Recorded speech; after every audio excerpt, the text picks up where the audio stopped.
రాష్ట్రంలో 3 ప్రాంతాల అభివృద్ధి లక్ష్యంగా పనిచేస్తున్నామని సీఎం చంద్రబాబు తెలిపారు. 3 ప్రాంతాల అభివృద్ధి కోసం ప్రత్యేక జోన్లు ఏర్పాటు చేస్తామన్నారు. రాజధాని రైతులంతా ఒకే గొడుగు కిందకు రావాలని పిలుపునిచ్చారు. క్యాపిటల్ గెయిన్స్ మినహాయింపు గురించి కేంద్ర ఆర్థిక మంత్రి నిర్మలా సీతారామన్ కు వివరించామని సీఎం తెలిపారు. ఈ అంశంపై కేంద్రం చర్చించి నిర్ణయం తీసుకుంటుందన్నారు. రాష్ట్ర పరిధిలో ఉన్న సమస్యలన్నీ దశల వారీగా పరిష్కరిస్తామని సీఎం హామీ ఇచ్చారు. దిత్వా తుఫాన్ నేపథ్యంలో విపత్తుల నిర్వహణ సంస్థ కార్యాలయంలో మంత్రి అనిత సమీక్ష సమావేశం నిర్వహించారు. తుఫాను తీవ్రతను బట్టి ఎప్పటికప్పుడు అంచనా వేసి ప్రభావిత జిల్లాలను అలర్ట్ చేయాలని సూచించారు. ముందస్తు జాగ్రత్త చర్యలు పటిష్టంగా అమలు చేయాలని, ఎలాంటి ప్రాణ నష్టం జరగకుండా చర్యలు తీసుకోవాలని జిల్లా కలెక్టర్లకు సూచించారు. సహాయక చర్యలకు ఎస్డీఆర్ఎఫ్, ఎన్డీఆర్ఎఫ్ బృందాలను పంపించాలని హోంమంత్రి అనిత ఆదేశించారు. టీటీడీలో జరిగిన అనేక కుంభకోణాల్లో వైవి సుబ్బారెడ్డి, కరుణాకర్ రెడ్డి, చెవిరెడ్డి భాస్కర్ రెడ్డి, ధర్మారెడ్డి పాత్ర ఉందని టీడీపీ నేత పట్టాభి ఆరోపించారు. పరకామణి కేసులో వైవి సుబ్బారెడ్డి, కరుణాకర్ రెడ్డి పాత్ర స్పష్టంగా కనిపిస్తోందన్నారు. ఈ కేసులో దుష్ట చతుష్టయం త్వరలోనే జైలుకెళ్లడం ఖాయమని పట్టాభి అన్నారు. ధాన్యం కొనుగోలు కేంద్రాల నిర్వహణపై మంత్రి కొండపల్లి శ్రీనివాస్ విజయనగరం జిల్లా కలెక్టరేట్ అధికారులతో సమీక్ష నిర్వహించారు. ఎంతో కష్టపడి పండించిన ధాన్యం అమ్మిన రైతులకు వెంటనే డబ్బులు అందించే బాధ్యత ప్రభుత్వానిదేనని స్పష్టం చేశారు. గతేడాది ధాన్యం కొనుగోలుతో ప్రభుత్వానికి రైతుల నుండి మంచి స్పందన వచ్చిందని గుర్తు చేశారు. గతేడాది ఫలితాలను దృష్టిలో పెట్టుకుని మరింత పక్కాగా ఏడాది కొనుగోలు చేస్తామన్నారు. సుమారు 3.5 లక్షల టన్నుల ధాన్యం గతేడాది కొనుగోలు చేశామని చెప్పారు. ఏడాది 4 లక్షల టన్నులు కొనుగోలు చేస్తామని మంత్రి కొండపల్లి శ్రీనివాస్ స్పష్టం చేశారు. కూటమి ప్రభుత్వం క్రీడలను ఎంతో ప్రోత్సహిస్తుందని AP deputy speaker Raghuram Krishnamraju అన్నారు. పశ్చిమ గోదావరి జిల్లా పాలకోడేరు మండలం శృంగవృక్షం జిల్లా పరిషత్ హైస్కూల్లో ఆంధ్రప్రదేశ్ రాష్ట్ర అంతర్జిల్లాల బాలబాలికల నెట్బాల్ టోర్నమెంట్ 3 రోజుల పాటు నిర్వహించారు. టోర్నమెంట్లో విజయం సాధించిన విశాఖపట్నం టీం రఘురాం అభినందించారు. అనంతరం గోరగనమూడి గ్రామంలో 82 లక్షల నాబార్డ్ నిధులతో నిర్మిస్తున్న రోడ్డుకు రఘురామ శంకుస్థాపన చేశారు.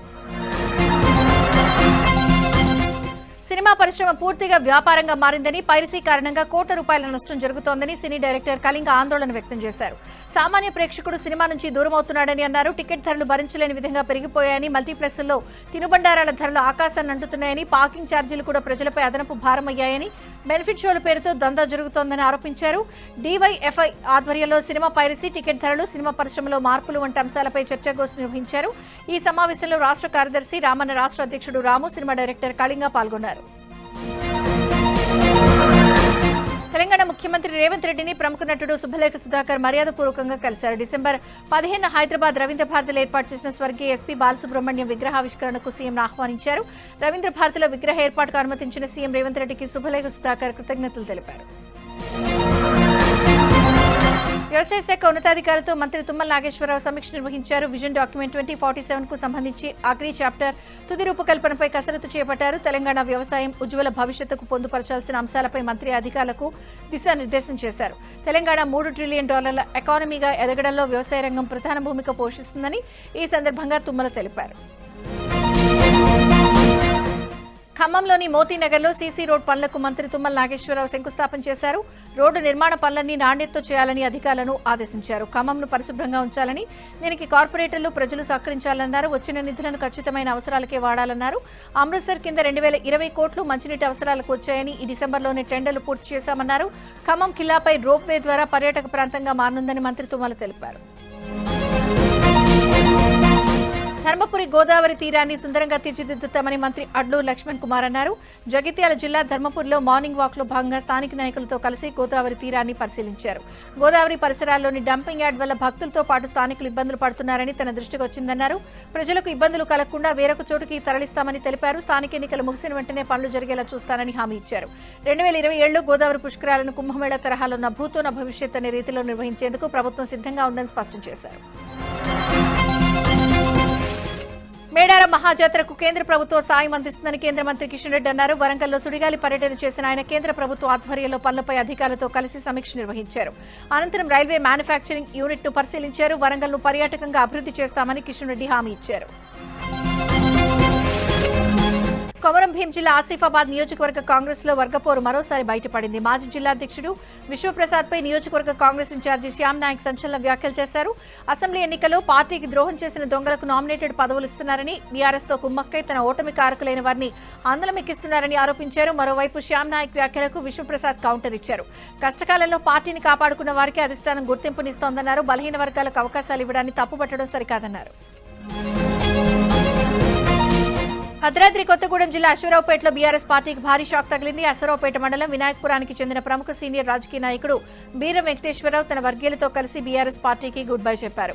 బీఆర్ఎస్ అధికారంలో ఉన్నప్పుడు పార్టీ బలోపేతం కోసం ఎంతో కృషి చేశామని నాటి ఎమ్మెల్యే మోచ్చా నాగేశ్వరరావు కోటరీగా ఉన్న కొందరు పార్టీ కార్యకలాపాల్లో ప్రాధాన్యత ఇవ్వకుండా వేధింపులకు గురిచేసేవారని అన్నారు. అధికారం కోల్పోయి ప్రతిపక్షంలో ఉన్నప్పటికీ అదే ధోరణి కొనసాగుతుందన్నారు. ఈ క్రమంలోనే పార్టీకి రాజీనామా చేసినట్లు బీరం వెంకటేశ్వరరావు వర్గం చెబుతోంది. సంగారెడ్డి జిల్లా పటాన్చెరులో బీఆర్ఎస్ నేత బంపర్ ఆఫర్ ప్రకటించారు. 11 గ్రామ పంచాయతీలు ఏకగ్రీవంగా ఎన్నుకుంటే ఒక్కో గ్రామానికి 10 లక్షల నజరానా ఇస్తామని బీఆర్ఎస్ నేత గోవర్ధన్ రెడ్డి తెలిపారు. దీని గురించి ఆయన వీడియో రిలీజ్ చేశారు. అన్ని పార్టీల నేతలు కలిసి రావాలని పిలుపునిచ్చారు. అయితే గోవర్ధన్ రెడ్డి ప్రకటనపై పలు విమర్శలు గుప్పించారు. ఆయన ప్రకటన ఎన్నికల కోడ్ను ఉల్లంఘించే విధంగా ఉందన్నారు. తమ గ్రామాల్లో పంచాయతీ ఎన్నికలు నిర్వహించాలని ఖమ్మం జిల్లాలో 4 గ్రామాల ప్రజలు ఎన్నికల సంఘాన్ని కోరుతున్నారు. తమ గ్రామాలను జనరల్ గా ప్రకటించి ఎన్నికలు చేపట్టాలని డిమాండ్ చేస్తున్నారు. ఏన్కూరు మండలంలోని జన్నారం, అరికాయలపాడు, ఏన్కూరు, నాచారం పంచాయతీలు ఎస్టీ రిజర్వేషన్ వచ్చింది. తమ గ్రామాల్లో ఎస్టీ జనాభా తక్కువ ఉందని ఏజెన్సీ నుంచి తొలగించి మైదాన ప్రాంతంగా మార్చాలని ఊరి జనం డిమాండ్ చేస్తూ కోర్టుకు వెళ్లారు. దీంతో రాష్ట్ర ఎన్నికల కమిషన్ 4 గ్రామాలకు ఎన్నికలను నిలిపివేసింది. మానేరు వాక్పై చెక్ డ్యాం నిర్మాణాలు నాణ్యత పాటించకుండా కమిషన్లకు కక్కుర్తిపడి బీఆర్ఎస్ హయాంలో నిర్మాణాలు పూర్తి చేశారని మానేరు పరిరక్షణ సమితి నిర్వాహకుడు కరుణాకర్ రెడ్డి ఆరోపించారు. అయితే కొన్ని చెక్ డ్యాంలు వరదలకు కొట్టుకుపోయాయన్నారు. గుంపుల, తునుగుల మధ్య నిర్మించిన చెక్ డ్యాం ఒకరు కూల్చారని, మరొకరు కృంగిందని ఆరోపణలు చేస్తూ రాజకీయం చేస్తున్నారని మండిపడ్డారు. ప్రజాధనాన్ని వృధా చేసిన వారిపై కఠిన చర్యలు తీసుకోవాలని డిమాండ్ చేశారు. చెక్ డ్యాం కూలిన ఘటనపై సిట్టింగ్ జడ్జితో విచారణ జరిపి ఘటనకు కారకులైన వారిపై కఠిన చర్యలు తీసుకోవాలని డిమాండ్ చేశారు. హైదరాబాద్ డివిజన్ జాయింట్ సెక్రటరీగా ఓగిరాల హరికృష్ణ ఎన్నికయ్యారు. ఈ సందర్భంగా నూతనంగా ఎన్నికైన కార్యవర్గం సమావేశమైంది. ఈ కార్యక్రమంలో నూతన డివిజనల్ కార్యదర్శులు రాజ్ కుమార్, సిఆర్కే మూర్తి హాజరయ్యారు. ఆ సందర్భంగా ఎల్ఐసి సంస్థ అభివృద్ధికి కృషి చేస్తామని కార్యవర్గ సభ్యులు తెలిపారు. హైదరాబాద్ లో మొదటి మల్టీలెవెల్ పార్కింగ్ ప్రారంభమైంది. కేబీఆర్ పార్క్ వద్ద మల్టీలెవెల్ పార్కింగ్ అందుబాటులోకి వచ్చింది. కొరియన్ టెక్నాలజీతో కేబీఆర్ పార్క్ గేట్ 1 వద్ద మల్టీలెవెల్ పార్కింగ్ అందుబాటులోకి తెచ్చారు. 400 గజాల్లో నిర్మించిన ఈ మల్టీలెవెల్ పార్కింగ్ లో ఒకేసారి 72 కార్లను పార్కింగ్ చేయొచ్చు. హైదరాబాద్ కేపీహెచ్బీలో Cyberabad CP Avinash Mohanty, joint CP ఆకస్మిక పర్యటన చేశారు. రోడ్ నెంబర్ 5లోని హాస్టళ్ల ముందు అక్రమ పార్కింగ్ పై ఆగ్రహం వ్యక్తం చేశారు. రోడ్ నెంబర్ 1లోని షాపింగ్ మాల్స్, హాస్పిటల్స్ వద్ద పార్కింగ్ వ్యవస్థపై ఆరా తీశారు. రోడ్లపై వాహనాలు నిలిపి ట్రాఫిక్ జామ్ చేస్తే కఠిన చర్యలు తప్పవని సిపి హెచ్చరించారు. కామారెడ్డి జిల్లా సదాశివనగర్ మండలం మల్లుపల్లి గ్రామస్తులు సర్పంచ్ ఎన్నికను బహిష్కరించారు. సర్పంచ్, వార్డు మెంబర్ పదవులకు నామినేషన్ వేయకుండా నిరసన తెలిపారు. ప్రభుత్వం 44వ జాతీయ రహదారిపై బ్రిడ్జి నిర్మించకపోవడంతో ఎన్నికలు బహిష్కరిస్తున్నట్లు చెప్పారు. జనగామ జిల్లా మాన్సింగ్ తండా గ్రామ పంచాయతీలో సర్పంచ్ ఏకగ్రీవంగా ఎన్నుకున్నారు. కత్తుల కొమరయ్యను పార్టీలకు అతీతంగా గ్రామ పెద్దలందరూ కలిసి సర్పంచ్గా ఎన్నుకున్నారు. గ్రామ అభివృద్ధి కోసం చివరి వరకు పనిచేస్తానని కొమరయ్య అన్నారు. సర్పంచ్తో పాటు ఉప సర్పంచ్, 6వ వార్డు మెంబర్ను ఏకగ్రీవంగా ఎన్నుకున్నారు. నిర్మల్ జిల్లాలో సర్పంచ్ పదవుల ఏకగ్రీవాల ప్రక్రియ కొనసాగుతోంది. ఆదివాసీ గ్రామాల్లో ఏకగ్రీవానికే మొగ్గు చూపిస్తున్నారు. ఇప్పటికే 10కి పైగా గ్రామాల్లో దీనికి సంబంధించిన తీర్మానాలు చేశారు. పెంబి మండలంలో మొత్తం 24 గ్రామ పంచాయతీలుండగా ఇప్పటికే 6 గ్రామాల్లో సర్పంచ్ పదవి ఏకగ్రీవమైంది. మరో 2 ఆదివాసీ గ్రామాల్లో దీనికోసం కసరత్తు చేస్తున్నారు. సర్పంచ్ ఎన్నికల్లో పోటీ చేయడానికి సూర్యాపేట జిల్లా కోదాడ ఎస్ఐ పురి వెంకటేశ్వర్లు వీఆర్ఎస్ తీసుకున్నారు. ఇంకా 5 నెలల సర్వీస్ ఉండగానే స్వచ్ఛంద పదవి విరమణ చేశారు. తన స్వగ్రామం గుడిబండ నుంచి సర్పంచ్ ఎన్నికల్లో పోటీ చేయనున్నట్లు వెంకటేశ్వర్లు తెలిపారు. పుట్టిన ఊరికి సేవ చేయడమే లక్ష్యమన్నారు. నిర్మల్ జిల్లా మహావీర్ తండాలో సర్పంచ్ పదవికి వేలం వేశారు. ఈ వేలం పాటలో ఓ మహిళను సర్పంచ్గా ఏకగ్రీవంగా ఎన్నుకున్నారు. సర్పంచ్ పదవికి 5,60,000 రూపాయలకు దక్కించుకున్నారు. ఖమ్మం జిల్లా జోగుగూడెంలో పంచాయతీ సర్పంచ్ ఏకగ్రీవంగా ఎన్నుకున్నారు. గ్రామ పెద్దలు గ్రామంలో హనుమాన్ ఆలయ నిర్మాణం కోసం వేలం వేయగా అందులో 7 అభ్యర్థులు పోటీ పడ్డారు. 20 లక్షల రూపాయలతో హనుమాన్ ఆలయం నిర్మిస్తానని సైదమ్మ అనే మహిళ హామీ ఇవ్వడంతో గ్రామ పెద్దల ఆమెను సర్పంచ్గా ఎన్నుకున్నారు. పశ్చిమ గోదావరి జిల్లా భీమవరంలో స్కూల్, కాలేజీ బస్సులను రవాణా శాఖ అధికారులు తనిఖీ చేశారు. బస్సుల ఫిట్నెస్, ఫైర్ సేఫ్టీ పరికరాలు, ఎమర్జెన్సీ ఎగ్జిట్లను పరిశీలించారు.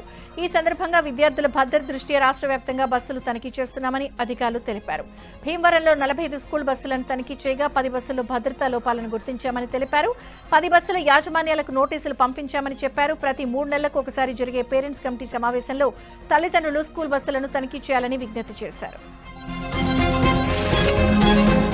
శ్రీశైలం హైదరాబాద్ ఘాట్ రోడ్లో గత నెలలో కురిసిన భారీ వర్షాలకు విరిగిపడ్డ కొండ చర్యలను జిల్లా ఉన్నతాధికారులు పరిశీలించారు.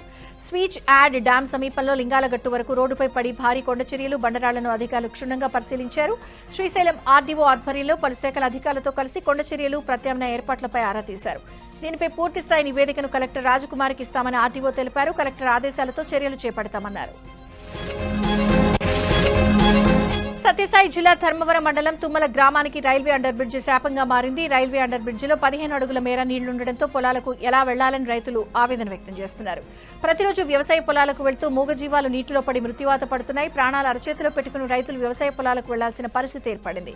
ఉన్నతాధికారుల దృష్టికి తీసుకెళ్లినా సమస్య పరిష్కారం కాలేదని వాపోతున్నారు. ఇప్పటికైనా అధికారులు స్పందించి అండర్ బ్రిడ్జి కింద నీటి నిల్వ లేకుండా చర్యలు చేపట్టాలని రైతులు కోరుతున్నారు. మహబూబ్ నగర్ లో కొత్త జాతీయ రహదారి శివారు ప్రజలకు తలనొప్పిగా మారింది. జాతీయ రహదారి 167కు 44 అనుసంధానం నేపథ్యంలో అల్లీపూర్, గాజులపేట, తాటికొండ, ఇప్పలపల్లి, నెహ్రూనగర్ ప్రజలు ఇబ్బంది పడుతున్నారు. మహబూబ్ నగర్ వెళ్లాలంటే 3 కిలోమీటర్లు వెళ్లి మళ్లీ సర్వీస్ రోడ్లో గ్రామాలకు వెళ్లాల్సి వస్తోందన్న ఆవేదన వ్యక్తం చేస్తున్నారు. 5 గ్రామాలకు ఇబ్బందికరంగా మారిన ప్రాంతంలో వెంటనే అండర్ పాస్ నిర్మించాలని స్థానికులు కోరుతున్నారు. విశాఖ బీచ్ రోడ్లో ఆర్గానిక్ మేళా వాక్ జరిగింది. ప్రకృతి వ్యవసాయ ఉత్పత్తులపై ప్రజల్లో అవగాహన కల్పించేందుకు ప్రకృతి వ్యవసాయదారుల సంఘం ఈ వాక్ నిర్వహించారు. మారుతున్న కాలంలో కాలుష్య ఆహార పదార్థాల నుంచి ప్రకృతి ఆహార పదార్థాల వైపు ప్రజలు మారాల్సిన అవసరం ఉందని ప్రకృతి వ్యవసాయదారుల సంఘం నేత గోవర్ధన్ అన్నారు. డిసెంబర్ 4న విశాఖలో ఆర్గానిక్ మేళా 2025 జరగనుంది. నెల్లూరు జిల్లాలోని కలువాయి మండలాన్ని తిరుపతి జిల్లాలో కలుపుతూ గెజెట్ విడుదల చేయడాన్ని నిరసిస్తూ ప్రజలు భారీ నిరసన ర్యాలీ నిర్వహించారు. నిన్నటి వరకు ఆత్మకూరు రెవెన్యూ డివిజన్లో ఉన్న కలువాయి మండలాన్ని గూడూరు రెవెన్యూ డివిజన్లో కలపడంతో మండల ప్రజల్లో ఆందోళన నెలకొంది. దీన్ని వ్యతిరేకిస్తూ కలువాయి మండల ప్రజలు తహసీల్దార్ కార్యాలయం వరకు భారీ నిరసన ర్యాలీ నిర్వహించారు. తిరుపతి జిల్లా వద్దు, నెల్లూరు జిల్లా ముద్దు అని నినాదాలతో హోరెత్తించారు. సత్యసాయి జిల్లా మడకశిర రెవెన్యూ డివిజన్ గా మారనుండటంతో 55 రెవెన్యూ గ్రామాల ప్రజలు హర్షం వ్యక్తం చేస్తున్నారు. రెవెన్యూ డివిజన్ గా ఏర్పడితే మడకశిర రూపురేఖలు మారతాయని, నియోజకవర్గంలో అభివృద్ధి పదంలో పయనిస్తుందని ఆశాభావం వ్యక్తం చేశారు. ఇక మీదట భూ సమస్యల కోసం 100 కిలోమీటర్ల దూరంలోని పెనుగొండ ఆర్డీఓ కార్యాలయానికి వెళ్లే బాధ తప్పిందని ఆనందం వ్యక్తం చేస్తున్నారు. తమ భూ సమస్యలు స్థానికంగానే పరిష్కరించుకునే అవకాశం వచ్చిందన్నారు. గతంలోనే ఎన్నో పోరాటాలు చేశామని, అది కూటమి ప్రభుత్వంలో కల సాకారమైందని స్థానికులు హర్షం వ్యక్తం చేస్తున్నారు. శ్రీలంకను దిత్వా తుఫాను వణికిస్తోంది. కొలంబో ఎయిర్పోర్ట్లో నెల్లూరు వాసులు చిక్కుకున్నారు. 7 ప్రయాణికులు అక్కడే పడిగాపులు కాస్తున్నారు. తుఫాను ప్రభావంతో విమానాలు రాకపోకలు నిలిచిపోవడంతో భారత్కు తిరిగి వచ్చే మార్గం లేక 3 రోజులుగా ఎయిర్పోర్ట్లోనే ఉంటున్నారు. దీంతో కుటుంబ సభ్యులు తీవ్ర ఆందోళన చెందుతున్నారు. మహాబలేశ్వరంలో తయారైన 25 అడుగుల భారీ శివలింగాన్ని పాట్నాకు తరలించేందుకు సిద్ధం చేశారు. మార్గం మధ్యలో కర్నూలు జిల్లా ఒరవకల్లులో శ్రీ బుగ్గరామేశ్వర ఆలయం వద్ద శివలింగాన్ని తీసుకెళ్తున్న లారీ ఆగింది. శివలింగాన్ని భక్తులు ఆసక్తిగా తిలకించారు. అనంతరం శివలింగానికి ప్రత్యేక పూజలు నిర్వహించారు.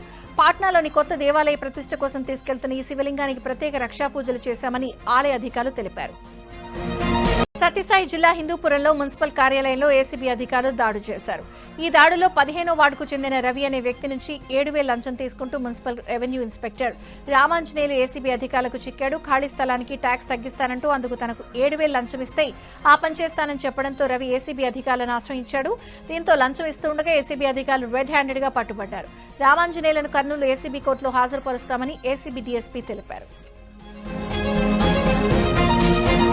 ట్రేడింగ్ పేరుతో మోసాలకు పాల్పడుతున్న ముఠాను సైబర్ క్రైమ్ పోలీసులు అరెస్ట్ చేశారు. స్టాక్ మార్కెట్ ట్రేడింగ్ పేరుతో కేటుగాళ్లిద్దరూ మోసం చేస్తున్నట్లు గుర్తించారు. ప్రధాన నిందితుడు రవికుమార్ లాల్లో పాటు మ్యూల్ బ్యాంక్ అకౌంట్లు సప్లై చేస్తున్న శివేంద్ర అశోక్ సింగ్ ను అరెస్ట్ చేశారు. హైదరాబాద్ కి చెందిన వ్యక్తిని ట్రేడింగ్ పేరుతో 12 లక్షల మేర మోసం చేశారు. నిందితులపై దేశవ్యాప్తంగా 12 కేసులున్నట్లు గుర్తించారు. ప్రకాశం జిల్లా గిద్దలూరు అన్నా క్యాంటీన్లోని కంప్యూటర్ సీపీయూను దొంగలు ఎత్తుకెళ్లారు. అన్నా క్యాంటీన్ బ్యాక్ డోర్ను పగలగొట్టి లోపలికి ప్రవేశించిన దొంగలు సీసీ కెమెరాలకు సంబంధించిన వైర్లను కత్తిరించి దొంగతనం చేశారు. ఉదయాన్నే అన్నా క్యాంటీన్ తెరిచేందుకు వచ్చిన నిర్వాహకులు చోరీ జరిగిందని గుర్తించి పోలీసులకు ఫిర్యాదు చేశారు. దొంగతనం జరిగిన తీరును పరిశీలించిన పోలీసులు చోరీ ఘటనపై దర్యాప్తు చేపట్టారు. ఇళ్లలో పనిచేస్తూ దొంగతనానికి పాల్పడిన మహిళా దొంగను కొత్తగూడెం పోలీసులు పట్టుకున్నారు. సుజాతానగర్ మండలం వేపలగడ్డ గ్రామానికి చెందిన మాలకొండరెడ్డి అనే వ్యక్తి ఇంట్లో కావేటి కృష్ణవేణి 3 ఏళ్లుగా నమ్మకంగా పనిచేస్తోంది. వారిని నమ్మించి 7 కిలోల వెండి 11.9 గ్రాముల బంగారు ఆభరణాలు దొంగిలించింది. చోరీ చేసిన వస్తువులను భర్త రాంబాబుతో కలిసి విక్రయించింది. దీంతో ఇంటి యజమాని ఫిర్యాదుతో నిందితురాల్ని, ఆమె భర్తను పోలీసులు అదుపులోకి తీసుకుని ఆభరణాలను రికవరీ చేశారు. మియాపూర్లో చైన్ స్నాచర్ రెచ్చిపోయాడు. బైక్పై వచ్చిన దుండగుడు యశోద సాయి సన్నిధి నుండి మ్యూజికల్ అకాడమీ వైపు వెళ్తున్న మహిళ మెడలో నుంచి బంగారు గొలుసు లాక్కెళ్లిపోయాడు. బాధితురాలి ఫిర్యాదుతో మియాపూర్ పోలీసులు కేసు నమోదు చేశారు. సీసీ ఫుటేజ్ ఆధారంగా దర్యాప్తు చేపట్టారు.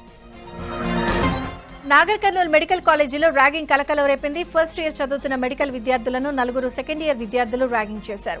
బాధితుల యాంటీ ర్యాగింగ్ కమిటీకి ఫిర్యాదు చేయడంతో 4 విద్యార్థులపై చర్యలు తీసుకున్నట్లు అసిస్టెంట్ ప్రొఫెసర్ అరుంధతి తెలిపారు. ఎవరైనా విద్యార్థులు ర్యాగింగ్ కు పాల్పడితే కఠిన చర్యలు తీసుకుంటామని హెచ్చరించారు. ఖమ్మం జిల్లా తల్లాడ మండలం రామానుజవరం గ్రామానికి చెందిన కిన్నెర వెంకమ్మకు ప్రమాదవశాత్తు చీరకు నిప్పంటుకుని ఆసుపత్రిలో చికిత్స పొందుతూ మృతి చెందింది. ఈ నెల 25వ తేదీ రాత్రి రామానుజవరంలో విద్యుత్ సరఫరా నిలిచిపోవడంతో వెంకమ్మ చలిమంట వేసింది. ప్రమాదవశాత్తు వెంకమ్మ చీరకు నిప్పంటుకోవడంతో తీవ్ర గాయాల పాలైంది. వెంటనే ఆమెను ఆసుపత్రికి తరలించగా చికిత్స పొందుతూ మృతి చెందింది. ప్రమాద ఘటనపై పోలీసులు కేసు నమోదు చేశారు. కర్ణాటక సీఎం మార్పుపై తీవ్ర చర్చ నడుస్తున్న వేళ కీలక పరిణామం జరిగింది. అధిష్టానం ఆదేశాలతో CM Siddaramaiah deputy CM Shivakumar breakfast meeting తో భేటీ అయ్యారు. సిద్దరామయ్య ఆహ్వానంతో డీకే సీఎం నివాసానికి వెళ్లి బ్రేక్ఫాస్ట్ చేశారు. ఈ సందర్భంగా ఇరువురు నేతలు దాదాపు 40 నిమిషాల పాటు చర్చలు జరిపారు. తామిద్దరం కలిసే ఉన్నామని ఇరువురు నేతలు చెప్పారు. తమ మధ్య గతంలో ఎలాంటి భేదాభిప్రాయాలు లేవని, ఇక ముందు కూడా ఉండబోవని స్పష్టం చేశారు.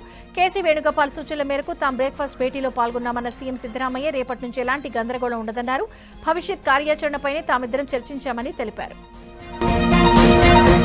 అమెరికాతో ఓ కీలక ఒప్పందం కుదుర్చుకునేందుకు భారత ప్రణాళిక సిద్ధం చేసింది. భారత నౌకాదళంలో ఉన్న అమెరికా తయారీ MH-60R సివాక్ హెలికాప్టర్ల ఫ్లీట్ నిర్వహణ కోసం ఆ దేశంతో ఒప్పందంపై భారత్ సంతకం చేసింది. అయితే భారత్పై అడ్డగోలుగా టారిఫ్లు విధించిన తర్వాత అమెరికా ఇది తొలి రక్షణ రంగ ఒప్పందం కావడం గమనార్హం. 7,995 కోట్ల రూపాయల విలువైన ఈ ఒప్పందంలో 5 ఏళ్ల పాటు MH-60R సిహార్ హెలికాప్టర్ల నిర్వహణ, మరమ్మతులు, శిక్షణ, సాంకేతిక సహకారాన్ని అమెరికా అందించనుంది. అమెరికాతో జరుగుతున్న ఈ ఒప్పంద పత్రాలపై భారత్ ఇప్పటికే